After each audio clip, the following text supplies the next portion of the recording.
Hi, friends. I want you to close your eyes for a moment. Just for a moment. I want you to think about the last time you felt completely, utterly stuck. The last time you looked at your life and whispered to yourself, is this all there is?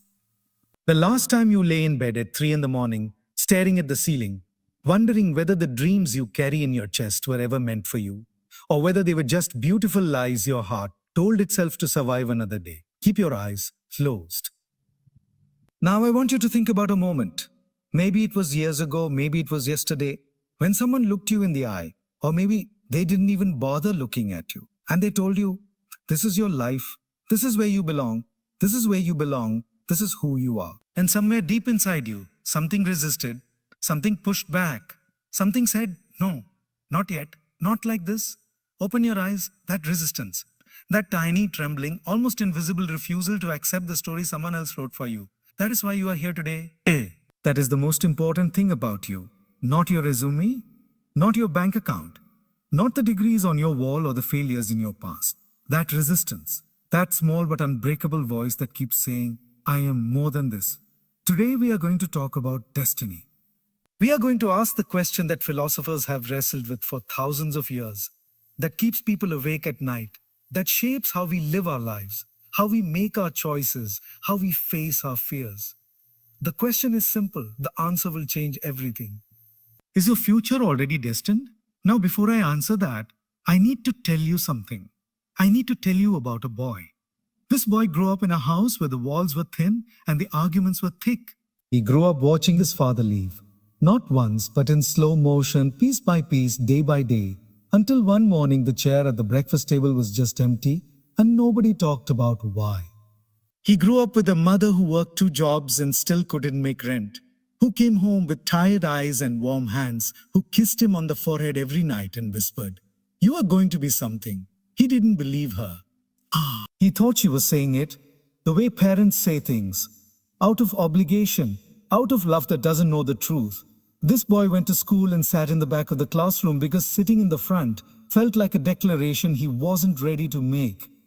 He watched the other kids raise their hands with confidence, answer questions with ease, laugh at jokes he didn't understand, move through the world like they belonged to it. He sat in the back and he drew in the margins of his notebooks, not because he was bored, but because the drawings were the only place he felt free. His teacher called his mother one afternoon. He sat outside the principal's office and he could hear through the thin wall the teacher's voice saying, your son is a daydreamer. He doesn't pay attention. He won't amount to much if he keeps living in his head. He was 9 years old. And here's the thing about being told you won't amount to much when you are 9 years old. It doesn't just hurt in the moment. It plants a seed, and that seed doesn't grow into a tree. It grows into a cage. It grows into a cage. A cage made entirely of someone else's opinion, someone else's limited vision, someone else's inability to see beyond what is in front of them. And you walk around in that cage for years, sometimes for decades, not even realizing the door was never locked. That boy grew into a teenager who failed his exams, not because he was stupid, he wasn't, but because failure had become familiar, because a part of him had decided quietly without fanfare that the teacher was right, that his mother's whispers were just love pretending to be prophecy, just love pretending to be prophecy, that his destiny had already been written, in poverty, in mediocrity, in invisibility. He dropped out of school at 16. He worked at a petrol station. He pumped fuel into other people's cars and watched them drive away toward lives he could only imagine.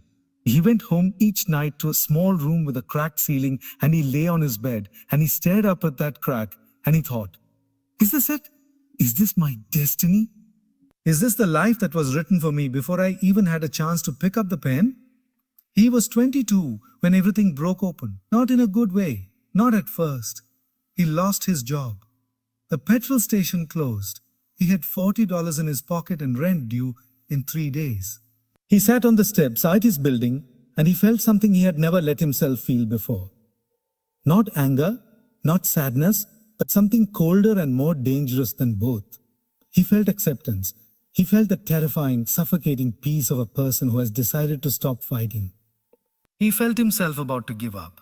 Not dramatically, not loudly, quietly. The way a fire goes out, not with an explosion but with a slow, patient diminishing of light. And then something happened. A woman walked by, an old woman. She was carrying two heavy bags of groceries and she was struggling, but she wasn't stopping. She wasn't asking for help. She was just moving forward, one slow step at a time, jaw set, eyes forward, grocery bags cutting into her palms, moving forward. And something about the way she moved, something about the pure, stubborn, wordless refusal in every step she took, something cracked open inside this young man sitting on the steps. He jumped up. He took her bags. He carried them to her door on the fourth floor of a building with no elevator. And when she opened the door and he handed her the bags, she looked at him, really looked at him. And she said, "Thank you, young man. You have kind eyes. Don't let the world make them hard." He walked back down those stairs and he sat back on the steps and he cried, not from sadness, from something that had no name, from something that felt like remembering, like waking up, like the first breath after being underwater for too long. That young man, that boy who sat in the back of the classroom, who was told he wouldn't amount to much, who pumped petrol into other people's cars while his own dreams ran dry. That young man made a decision that night on those steps. Not a grand decision, not a plan, not a roadmap, just a decision, a quiet, fierce, irrevocable decision. He decided his story wasn't over. I want to stop here. I want to pause right here because I need you to really hear what I just said. He decided his story wasn't over. Not fate, not God, not luck, not luck, Fadud, not the alignment of stars or the turning of cosmic wheels. He decided. And that is the answer to our question. That is the answer that has been waiting for you your entire life. Your future is not already destined, your future is already possible. And the difference between those two words, destined and possible, is the difference between a life lived in waiting and a life lived in motion. But let me be careful here, because I know what some of you are thinking. You're thinking, okay, that's nice. That's a pretty story, but you don't know my situation. You don't know what I came from. You don't know what was done to me. You don't know the obstacles in front of me. And you're right, I don't. But let me tell you what I do know. I know that the human spirit is the most unreasonable force in the universe. I know that it defies calculation. I know that every time history has tried to write someone off, someone in that story has picked up the pen and rewritten the ending. I know this not because I read it in a book. I know this because it is the oldest story in the world, told in 1,000 different languages, on 1,000 different continents, in 1,000 different centuries. The story of the person who was not supposed to make it, who made it anyway. Let me tell you about Wilma Rudolph. Wilma Rudolph was born prematurely in 1940 in rural Tennessee, the 20th of 22 children. She weighed 4.5 pounds. The doctors were not sure she would survive. She did survive, but she contracted polio at age 4 and lost the use of her left leg. She wore a metal brace. She watched other children run and play from a window. Her doctors told her mother she would never walk normally. Her mother told her she would. Every week, Wilma's mother drove her 50 miles to a hospital for treatment. Every week. 50 miles. Every week. 50 miles in 1944. As a black woman in Tennessee. Do you understand what that required? Not just fuel and transportation. Though those were hard enough, it required a refusal. A daily, weekly, bone-deep refusal to accept the story the world was trying to write for her daughter. By age 12, Wilma removed the brace. She started walking. Harking. By age 13, she started running. By age 16, she was competing in the Olympics. By age 20, she stood on the podium in Rome and she received 3 gold medals. The first American woman to win 3 gold medals in a single Olympics. 3 gold medals. From a girl who was told she would never walk. Now you tell me, was her destiny written? Was it written in that hospital room when the doctors shook their heads? Was it written in the metal brace on her leg? Was it written in the poverty of rural Tennessee, in the 100 obstacles between a sick little girl and the Olympic podium? Or was it written in the heart of a mother who refused to stop driving? Was it written in the stubborn miracle of a girl who took off her brace and put one foot in front of the other? Was it written in the choice, the daily, agonizing, beautiful choice to keep going? Destiny is not a door that opens or closes before you arrive. Destiny is a door you build with your own hands, plank by plank, nail by nail, out of every choice you make and every moment you refuse to quit. But I want to go deeper Because I think the idea of destiny is seductive for a reason. I think we cling to it because it absolves us. Ask, if my life is already written, then I don't have to face the terrifying freedom of being the author. If my failures were destined, then they weren't really my fault. If my success is coming regardless, then I can wait a little longer, stay a little more comfortable, take a little less risk. The whisk. Destiny as an idea is comfortable. Agency, real agency, the kind that puts the pen in your hand and says, right, that is terrifying. And I want to look you in the eye right now, through the screen, through this room, through whatever distance exists between us, and I want to say, be terrified. Be terrified. Because the terror you feel at the edge of your potential is not a sign to turn back. It is a sign that you are exactly where you need to be. It is the feeling of standing at the door of a bigger life and recognizing that walking through means leaving behind the smallness you have mistaken for safety. Let me tell you about Thomas Edison. Most of you know the story. 10,000 attempts before the light bulb. You've heard that. But I want to tell you what that actually means. Because we say 10,000 attempts and we nod and we say, wow, that's perseverance. And then we go home and give up on something after the third try. So let me make it real. 10,000 attempts means 10,000 mornings. When you wake up and the thing you are trying to build does not work yet. 10,000 days of going back into that laboratory and picking up the pieces of yesterday's failure and trying again. 10,000 moments when the rational, reasonable, socially acceptable thing to do would be to stop. 10,000 moments when the voice in your head and the voices around you are saying, it's not possible. Give up. Find something else. You're wasting your time.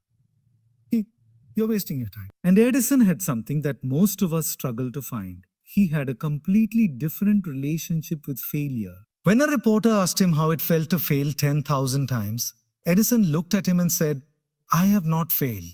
I have successfully discovered 10,000 ways that do not work. Read that again. I have successfully discovered 10,000 ways that do not work. He reframed failure as data, not as verdict, not as identity, not as proof of unworthiness, as data, as information, as the necessary, unavoidable, irreplaceable feedback that the universe gives you on your way to mastery. What would your life look like if you treated your failures that way? What would change? What would you try that you are currently too afraid to attempt because you can't guarantee success? I'll tell you what would change. Everything. Now I want to talk about something that nobody talks about in motivational speeches. I want to talk about the middle. Not the beginning, not the triumphant ending. The middle. The long, grinding, unglamorous, invisible middle where most people quit. See, we love the origin story. We love the hero's journey when it's being told in retrospect, when we can see how all the dots connected, when the struggle was clearly the price of the glory. But living in the middle, when you can't see the end, when you've been working and sacrificing and showing up, and the results are not yet visible, when your family is wondering why you're still chasing this thing, when your friends have stopped asking about it because they've decided it's not happening, when you look in the mirror and the person looking back at you looks tired and uncertain, asks, am I fooling myself? That middle place, that is where character is built. That is where destiny, not the one that was assigned to you, but the one you are building, that is where it is forged. Let me tell you about J.K. Rowling.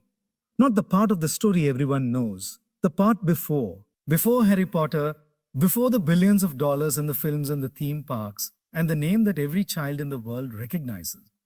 There was a woman sitting in a cafe in Edinburgh, writing on napkins because she couldn't afford proper paper. A cup of coffee she had nursed for hours because the cafe was warm and her apartment was cold, a daughter at home, a marriage collapsed, a diagnosis of clinical depression, government benefits to survive on, and a manuscript that had been rejected by 12 literary agents. 12 rejections. 12 times a letter arrived or a call came or silence stretched out long enough to mean now 12 times the world said, this story you have written, this world you have built out of your imagination and your pain and your love, we don't want it. It's not good enough. It's not for us. And every single time she went back to the cafe, she ordered a coffee. She sat in the warmth. She opened the napkins. She kept writing. The 13th agent said yes. And the rest, as they say, is history, accessory, except it's not history, it's a lesson. The lesson is not keep going and you'll succeed. I won't promise you that in those simple terms because life is more complicated than that, and you deserve more than a simple promise. The lesson is this: the story that was destined for JK, as the world understands it, did not exist until she created it. It was not waiting for her. It did not have her name on it before she was born. It was built, constructed, word by word, napkin by napkin, rejection by rejection, cup of cold coffee by cup of cold coffee. Your life is your manuscript, and the question is not whether it was written for you before you arrived. The question is, are you brave enough to keep writing it yourself? I want to talk about the voices, because here is something nobody tells you about the journey toward your potential. It gets loud. The voices get loud. And I don't mean external voices. I mean the voices inside. The committee that lives in your own head, that convenes at 2 in the morning, that reads out your failures like a prosecution, that compares your behind the scenes to everyone else's highlight reel, that keeps meticulous records of every time you said you would do something and didn't. Every time you started and stopped. Every time you were so close and then retreated. That committee, that inner prosecution, that is the real battle. Because here's what I know about human beings. We are more afraid of our own potential than we are of our own failure. We say we're afraid of failing. But the deeper, darker fear is this. What if I try, really try, give it everything I have, and I succeed? What does that mean? What does that demand of me? What do I have to become? Who do I have to become? Who do I have to leave behind? What comfort do I have to surrender? Success is heavier than failure because failure lets you stay the same. Success requires transformation. Transformation, real transformation, the kind that changes not just your circumstances but your identity. That is the most disorienting, disruptive, difficult experience a human being can go through. Nelson Mandela spent 27 years in prison. 27 years in prison years. That is longer than many of you have been alive. He was locked in a small cell on Robben Island. He broke rocks in a quarry. He was denied news of his family, denied the right to speak at his mother's funeral, denied basic human dignities year after year after year after year. The apartheid regime that put him there believed that if they imprisoned him long enough, they would break him, that the isolation and the labor and the humiliation would eventually grind down that spirit until there was nothing left but compliance. They were wrong. And here is what I find extraordinary about Mandela. Not just that he survived, but how he survived. Because he made a decision inside that cell that most of us struggle to make in our comfortable lives. He decided that his spirit was sovereign. He decided that while they could imprison his body, they could not imprison his mind, his values, his vision, or his love. He decided, in the darkness of that cell, with no guarantee that he would ever see freedom, he decided who he was going to be. He came out of 27 years in prison without bitterness, without a desire for revenge. He came out with a vision for reconciliation, for unity, for a future that included even his oppressors. He walked out of Victor Verster prison in 1990 with his fist raised and a smile on his face that looked like, not relief, not triumph, it looked like arrival. Like he had been exactly where he was supposed to be, doing exactly the work he was supposed to do, becoming exactly the person the moment required. Was that destiny? Or was that the most radical, extraordinary, deliberate act of self-creation in modern history? I believe it was both. And I believe they are the same thing. Because here is my philosophy, and I want you to really sit with this. I want it to settle into you the way a deep truth settles, slowly, through layers. I believe that your destiny is not a fixed point in the future that you are moving toward, whether you choose to or not. I believe your destiny is a capacity inside you, a potential, a possibility, a version of yourself that exists in the future tense. And the choices you make every single day are either closing the distance between who you are and who you could be, or widening it. Destiny is not a destination. Destiny is a direction. And the moment you change your direction, you change your destiny. Let me tell you about a concept that scientists call neuroplasticity. For a long time, most of human history, actually, we believe that the brain was fixed. The brain you were born with, shaped by your early experiences and your genetics, was essentially the brain you would have forever. That the neural pathways laid down in childhood were permanent. That character, capacity, and intelligence were largely set. We were wrong. The brain is not fixed. The brain is plastic, meaning it can change, reshape, rewire, grow new connections, strengthen pathways that have never been used, and prune away pathways that no longer serve you. The brain you have today is not the brain you have to have tomorrow. The patterns of thought you have carried for decades, the self doubt, the limiting beliefs, the habitual responses to fear and failure, none of those are permanent. None of those are destiny. Every single one of them is a pathway that was built and can be rebuilt. You are not stuck. You are unfinished. And there is a universe of difference between those two things. Being stuck implies a fixed state. Being unfinished implies a process. A continuing, ongoing, never complete process of becoming. And I want you to fall in love with that process, not with the destination, not with the achievement, with the process, with the person you are becoming in the act of chasing the thing that scares you and excites you in equal measure. Now I want to talk about the people around you. Because no conversation about destiny is complete without talking about the people who either water your potential or wilt it. You know these people. You have them in your life. Some of them love you deeply and still manage to limit you. Not out of malice, out of fear, out of their own unresolved relationship with possibility, out of the discomfort that your growth creates in people who have chosen not to grow. When you start to change, the people around you feel it before you do. They feel the shift in you. They feel you pulling away from the familiar patterns, the comfortable conversations, the shared understanding of what is and isn't possible. And some of them, the ones who love you but fear change, they will pull you back. Gently at first. A comment here, a question there. A subtle reminder of who you were, as if who you were is who you must remain. Be gentle with them, understand them, love them, and gently, quietly, unapologetically keep moving forward. Because here is what I know about the people who are truly meant to walk your road with you. They will rise with you. They will not require you to stay small so they can feel comfortable. Comfortable? They will look at your growth and feel inspired, not threatened. They will celebrate your wins with the same enthusiasm they offer your losses because they are invested in you, not in the version of you that makes them feel safe. Find those people. Protect those people. Protect those people. Become that person for someone. There is a Kenyan proverb that says, if you want to go fast, go alone. If you want to go far, go together. I believe that is true. But I also believe there is a prerequisite. You have to be careful about who you choose to go with. Because going far in the wrong direction with the wrong company is not triumph. It is a beautiful catastrophe. Choose your companions like you choose your direction. With intention, with clarity, with the full weight of your understanding that time is finite and the people you spend it with shape who you become. Let me tell you something about time, about the way we relate to it, about the way most of us use it as either an excuse or a weapon against ourselves. We say, I don't have time. We say it constantly. We say it reflexively, the way we say fine when someone asks how we are, without thinking, without meaning, without honesty. I don't have time. And what we mean is, this is not a priority for me right now, which is fine. But we need to be honest about it. Because time is the one resource that every single human being on this planet has an equal measure, not equally distributed in terms of lifespan. No, life is not fair about that. But in terms of each day, we all get 24 hours. Elon Musk gets 24 hours. The most powerful, wealthy, successful person you can think of gets exactly the same 24 hours you got today. The question is not whether you have time. The question is what you choose to do with it.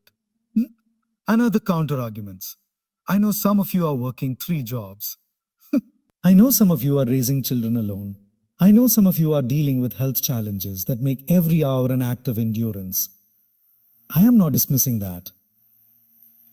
I am not minimizing the very real and very unequal distribution of burden in this world. But I am asking you, even inside those constraints, even inside the tightest, hardest, most exhausting version of your life, is there 1 hour? Is there 30 minutes? Is there 10 minutes a day that you can give to the direction you want to move in? Because 10 minutes a day is 60 hours a year. 60 hours a year is enough to learn a language, enough to write a book, enough to build a skill that changes your life. 10 minutes a day compounded over years is not nothing.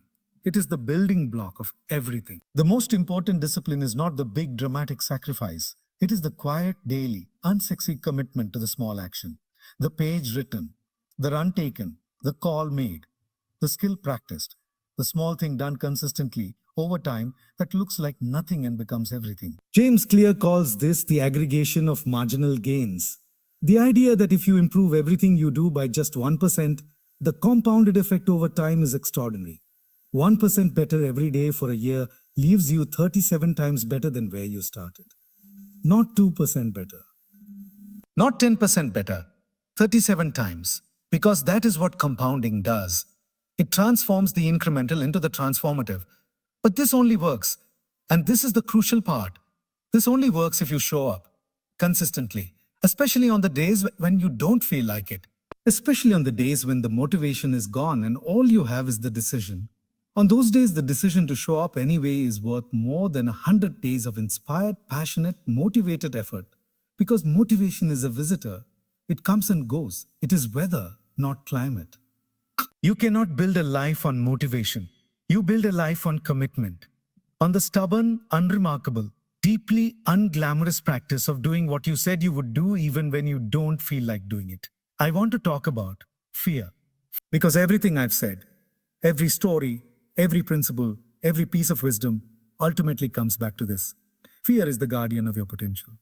It stands between you and the bigger life. And the question is not how to eliminate it. The question is what to do with it. Courage is not the absence of fear. You've heard that. But I want to go further. Courage is not just acting despite fear. Courage is befriending fear. Courage is looking at the thing that terrifies you and saying, what are you trying to tell me? What information are you carrying? What does this fear reveal about what matters to me? Because here is the deep truth about fear. We are most afraid of the things that matter most to us. We are most afraid of failing at the things we care most about. The dreams we are most dismissive of, the ideas we wave away most quickly, the possibilities we refuse to even speak out loud. Those are often the ones that are closest to our true purpose. Because the heart protects its deepest desires with the thickest walls of fear, the thickest walls of fear. I worked with a man once. Let's call him Daniel. Daniel was 43 years old, successful by every conventional metric. Good job, good house, good family. He came to me because he felt empty. Not sad, not depressed, empty. Like there was a room inside him that had always been locked, and he had spent his entire adult life walking past it without stopping. We talked for a while and I asked him, if you could do anything, no constraints, no fear, no judgment, what would you do? He looked at me for a long time. Then he said, I would make music. I asked, do you make music? He said, I used to when I was a teenager. I used to play guitar in my bedroom for hours. I wrote songs. I had a band for a while. Then I grew up. I said, who told you that growing up meant stopping? He couldn't answer. Daniel was 43 years old and he had a locked room inside him. And inside that room was a 15-year-old with a guitar, still playing, still waiting, still believing that one day the door would open. He started playing again, not professionally, not ambitiously. He bought a guitar and he started playing in his living room in the evenings. His kids started sitting on the couch to listen. His wife filmed him once and posted it online. A few hundred people watched. He got emotional reading the comments, not because they were praising him, but because they were saying, this is beautiful. This makes me feel something. 3 years later, Daniel has an album. It's not a best-selling album. It's not making him rich. He still has his job, his house, his family, but he is not empty anymore. The room is open. The music is playing. And there is something in his eyes that was not there before. A fullness, a rightness. The look of a person living in alignment with their deepest truth. Was that his destiny? Was it written that he would wait until 43 to open that door? Or was it written the moment he chose to open it? I believe the door was always there. I believe the music was always in him. But the destiny, the beautiful, particular, specific destiny of a man who makes music that moves people, that destiny was not activated until he made a choice. Destiny activates through choice. Let me say something about the people who are listening to this and feeling a quiet, rising panic. The people who are thinking, it's too late for me. The people who are doing the math in their heads and calculating how many years they have already spent not doing the thing, not becoming the person, not living the life, and concluding that the window has closed. I want to speak directly to you. It is not too late. I know you've heard those words before, and they felt like a comfort blanket. Soft but not quite warm enough. So let me give you something more than words. Let me give you evidence. Vera Wang did not design her first dress until she was 40 years old. 40 years old. 40. Before that, she was a competitive figure skater, then a journalist. She became one of the most celebrated fashion designers in the world. At 40, Colonel Sanders was 65 years old when he franchised Kentucky Fried Chicken. 65.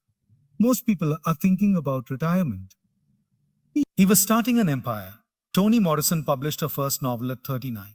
She won the Nobel Prize in Literature at 62. Charles Darwin published On the Origin of Species at 50 years old.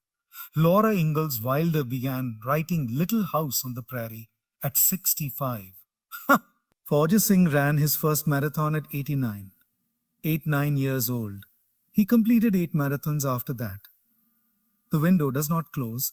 The window does not close until you... And even then, even in the final chapter, even when the body is frail and the time is short, even then, the choice to live fully, to love deeply, to be present completely, to find meaning in the moment, even that is an act of self-creation that defies the idea that anything was ever fixed. Viktor Frankl was a psychiatrist in Vienna when the Nazis came. He and his family were taken to the concentration camps. His parents died there.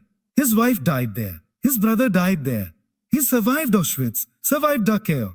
He survived 4 concentration camps. And what he discovered inside those camps, in the most extreme, dehumanizing conditions imaginable, changed psychology, changed philosophy, changed the way the world understands the relationship between suffering and meaning. He wrote, "Everything can be taken from a man but one thing, the last of the human freedoms, to choose one's attitude in any given set of circumstances, to choose one's own way, to choose one's own way." In Auschwitz, with everything taken, with death a daily reality, with horror beyond description surrounding him, he found and fought to maintain the freedom of choice, not the freedom of circumstance, not the freedom to leave, but the freedom of the interior, the freedom of the self, the freedom that no external force, no matter how totalitarian, no matter how brutal, no matter how relentless, can ever fully reach. That is the bedrock. That is the foundation. That is the truth beneath all the stories and all the science and all the philosophy. At the core of everything, your freedom to choose who you are and how you respond is yours. Always, irrevocably, completely. And if Frankl could find and exercise that freedom in Auschwitz, then you and I, sitting here with our struggles and our setbacks and our fears, which are real and valid and which I do not minimize, you and I can find it too. Now let me go back to that young man on the steps. Because his story is not over. After that night with the old woman and her groceries, he enrolled in an adult education program. He was 22, in a classroom with people of all ages, feeling self-conscious, feeling like an imposter. The teacher asked everyone to introduce themselves and say what they wanted to do with their lives. When it came to him, he said, "I don't know yet, but I'm not done figuring it out." The teacher smiled. She said, "That is the best answer I've heard all year."